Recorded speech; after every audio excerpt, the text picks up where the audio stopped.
नए साल में जश्न का माहौल होता है, लेकिन इतिहास में साल के पहले दिन एक दुखद घटना भी दर्ज है। वर्ष 1978 में एयर इंडिया का एक विमान आज ही के दिन 213 यात्रियों के साथ समुद्र में समा गया था।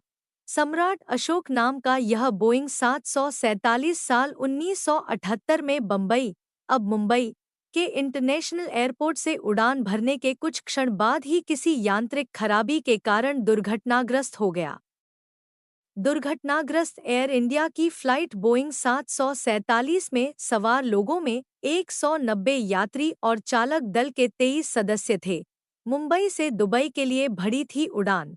यह भारत के इतिहास में सबसे बड़े हवाई हादसों में से एक है। घटना के फौरन बाद यह आशंका जताई गई कि यह किसी साजिश का हिस्सा हो सकता है, लेकिन समुद्र से मिले विमान के मलबे की जांच से यह सिद्ध हो गया कि यह एक हादसा था।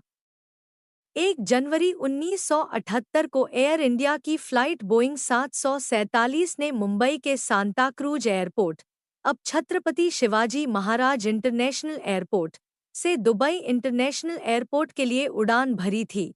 उड़ान भरने के बाद विमान बाईं ओर लुढ़कने लगा। उड़ान भरने के 101 सेकंड बाद ही समंदर में गिरा। कैप्टन को विमान की ऊंचाई का अंदाजा लगाने में गलती हो गई और बोइंग 747 तेजी से नीचे गिरने लगा।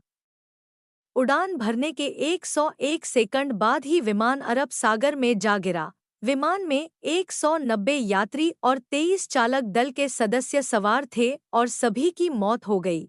एयर इंडिया फ्लाइट 855 एक बोइंग 747-237 बी था, जिसे 1971 में बनाया गया था और इसका नाम सम्राट अशोक रखा गया था।